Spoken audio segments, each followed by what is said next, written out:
Bonjour à tous. À l'approche de la présidentielle de mars, le paysage politique congolais se métamorphose. À côté des partis historiques comme le PCT et l'UPADES, nous voyons surgir les mouvements et les fondations, à l'instar de MJPU, récemment lancé à Pointe-Noire.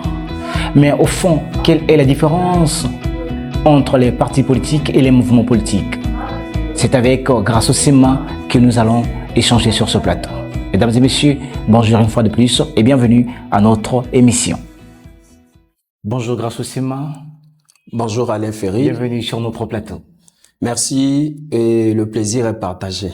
Comme je le disais tantôt, que ça a toujours été un grand plaisir pour moi d'être l'invité d'un grand présentateur que vous êtes. Je suis honoré. Et donc, je suis pleinement satisfait d'être sur ce plateau pour répondre à vos questions qui préoccupent la société congolaise dans le contexte actuel. Avec Grâce au Sema, nous allons partager un thème qui est: les partis politiques peuvent-ils être efficaces pendant les présidentielles sans les mouvements politiques? Grâce au Sema, récemment, nous avons assisté de près ou de loin d'un mouvement politique qui venait de naître à Pointe-Noire, qui est MJPA, Mouvement de la jeunesse pour le progrès et l'avenir. Pourquoi une telle naissance à l'approche des élections présidentielles?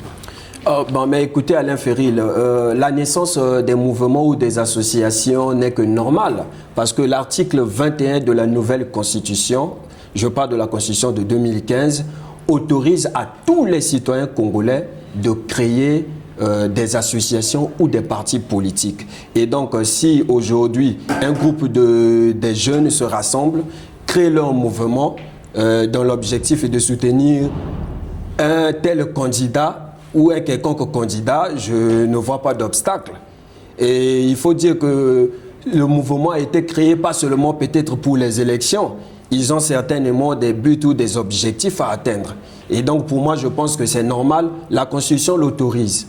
Alors, pourquoi un parti politique qui a des décennies d'existence a-t-il parfois besoin de ces mouvements satellites pour exister sur le terrain, pendant les présidentielles, bien sûr? Alors, je vais répondre à cette question en donnant une réponse de la sagesse africaine.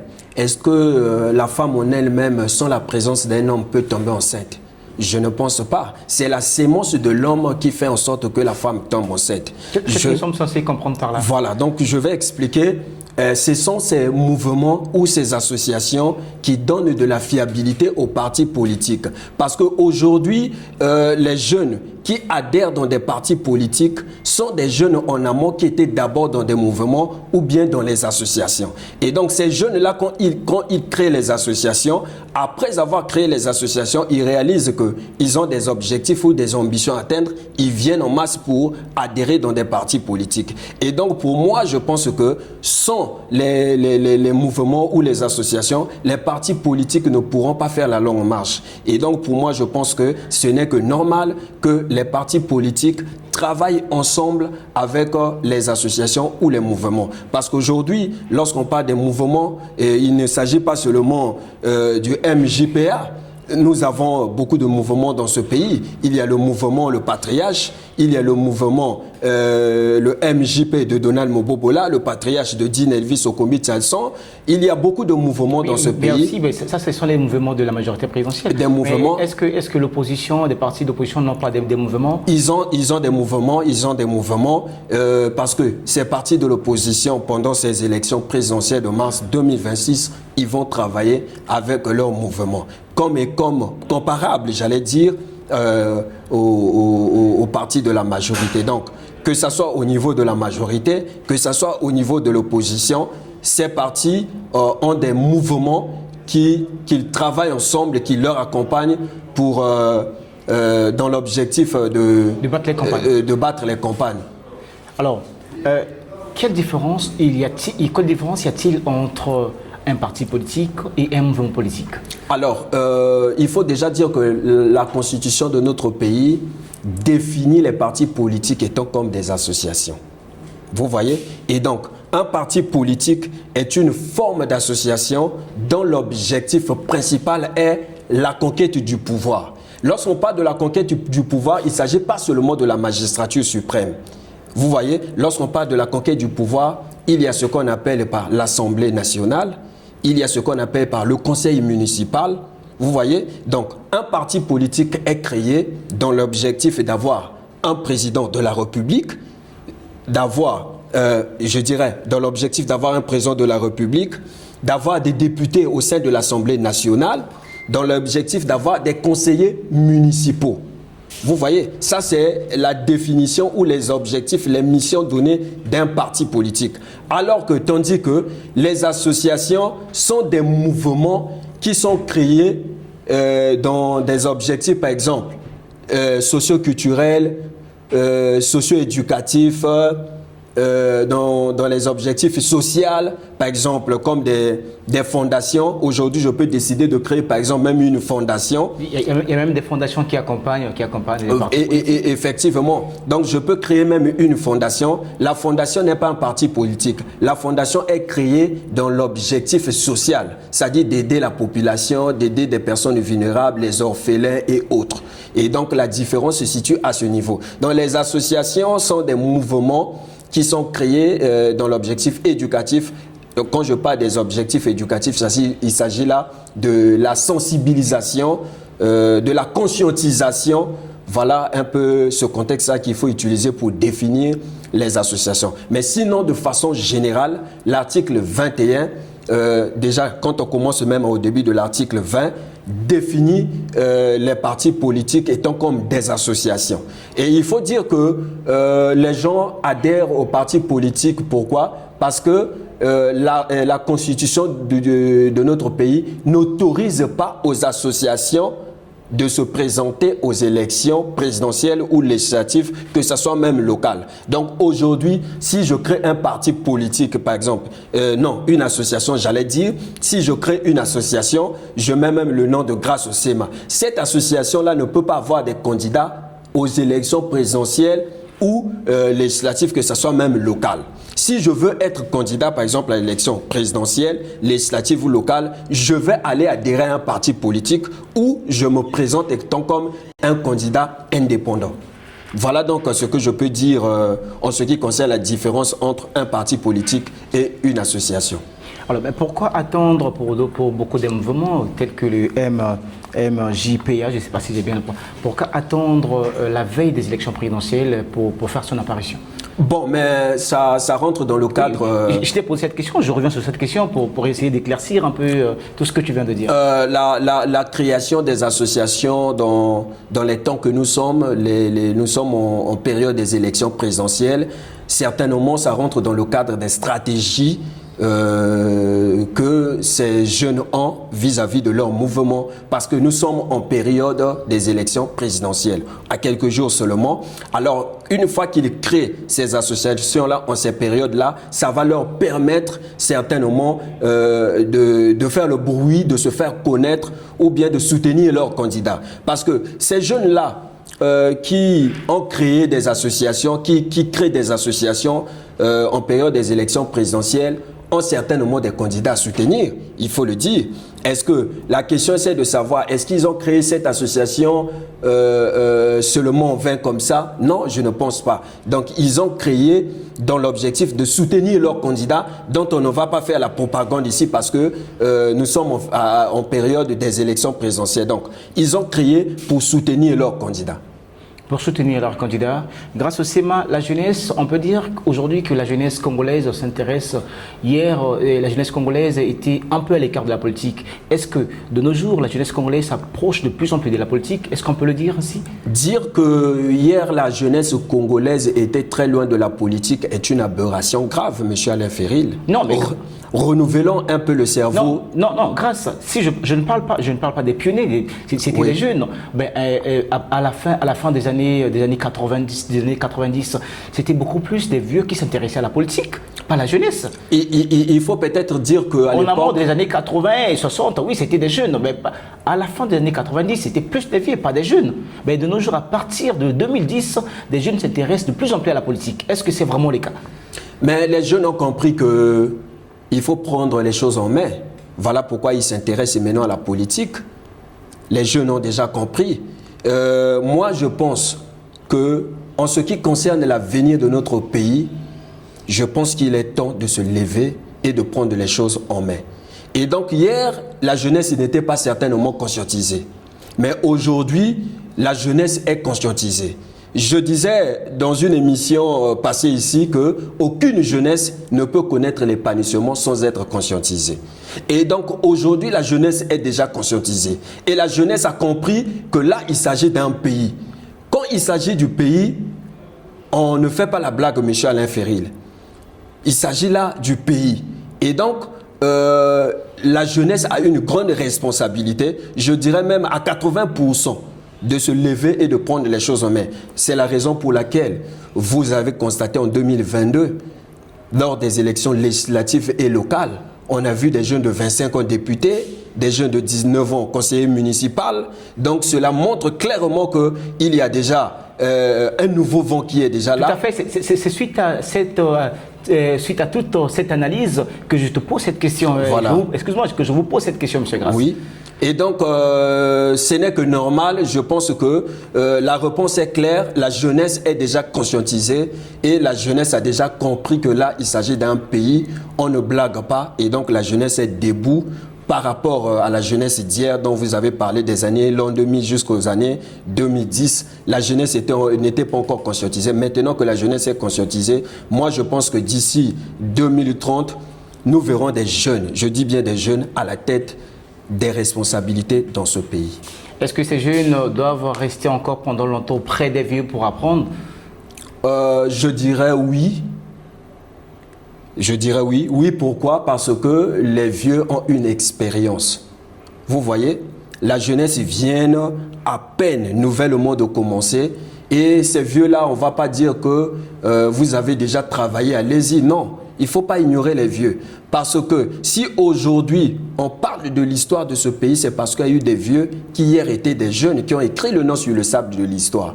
Donc, il ne faut pas rejeter ou abandonner ces vieux. Ces vieux-là ont des choses à nous donner. Ils ont une sagesse à nous inclure pour que nous puissions aller de l'avant. Et donc, moi, je dirais, sans les vieux, la jeunesse n'est rien. Sans la jeunesse, les vieux n'est rien. Et donc, nous sommes intimement liés pour la bonne marche, pour la continuité de notre pays. Et donc, pour des gens qui pensent ou qui insultent des vieux à la télé pour dire que ces vieux-là, ils ont trop travaillé, ces vieux-là, ils insultent les vieux. Moi, je dirais que ce sont des jeunes qui n'ont encore rien compris. Alors, ces vieux-là ont déjà fait une expérience, une grande expérience. Ils ont des choses à nous dire. Aujourd'hui, lorsque nous parlons, nous citons des philosophes. Lorsqu'on parle, on cite le philosophe est tel. Ce sont des gens qui ont existé, qui ont écrit le nom.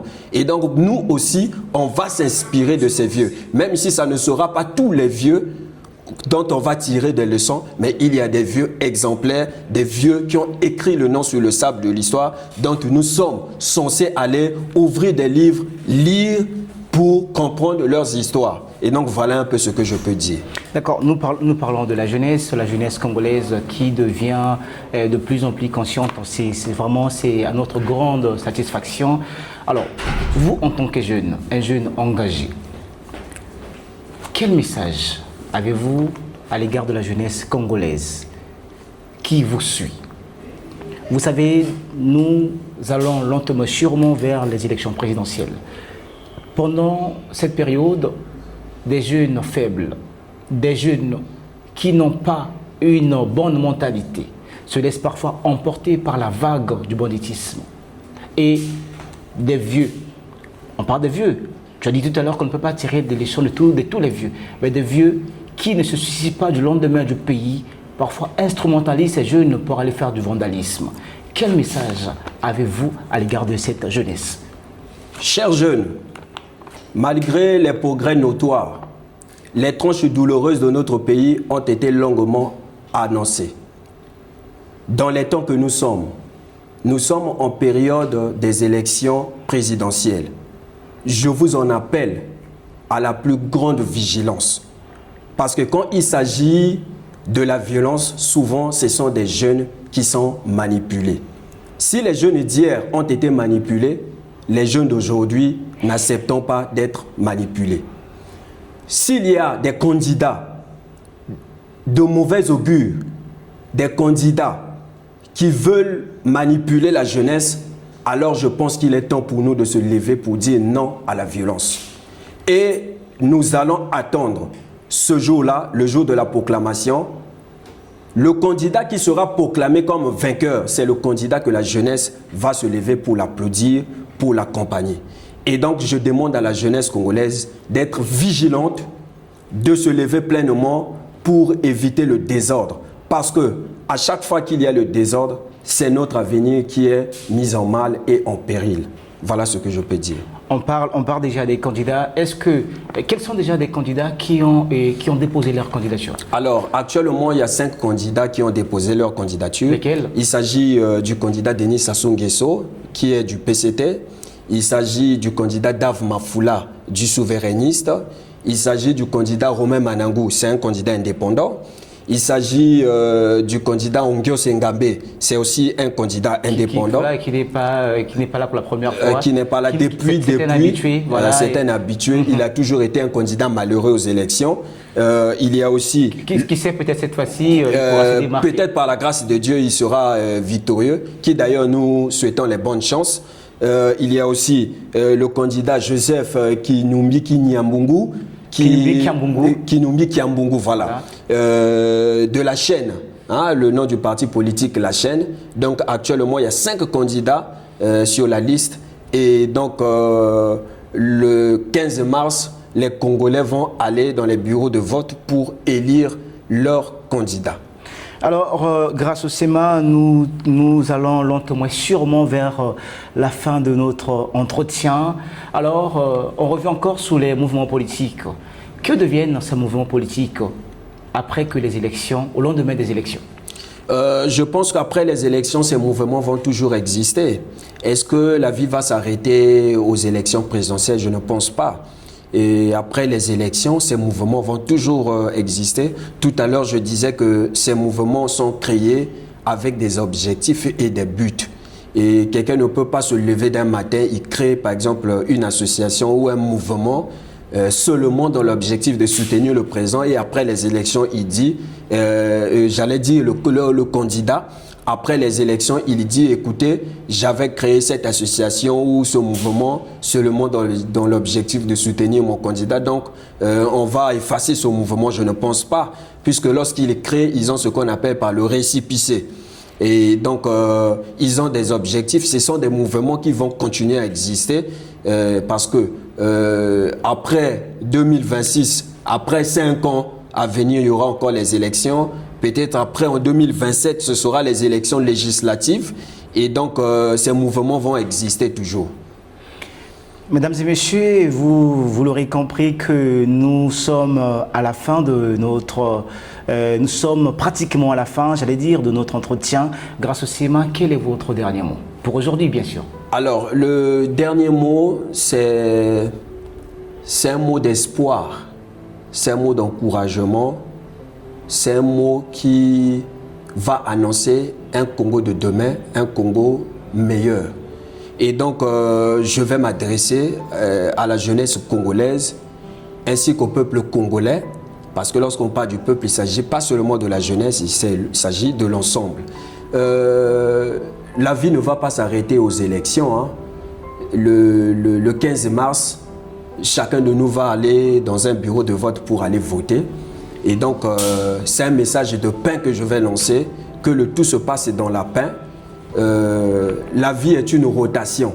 Aujourd'hui, il y a une génération qui sont en train de diriger. Demain viendra une nouvelle génération. Et donc, je demande au peuple congolais d'aller voter leur candidat. On ne va pas dire, on va pas demander aux gens d'aller voter un tel ou un tel, non. Allez-y dans les bureaux de vote. Ne restez pas à la maison. Voter est un droit et un devoir civique. Et donc, le 15 mars, allez dans les bureaux de vote en masse, votez vos candidats pour la continuité de la République. Voilà ce que je peux dire.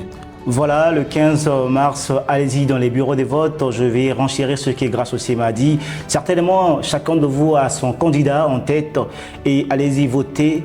Et nous souhaitons bonne chance à tous les candidats qui ont déjà déposé leur candidature. Et on se retrouve très prochainement, certainement pour en parler encore des élections présidentielles. À très bientôt.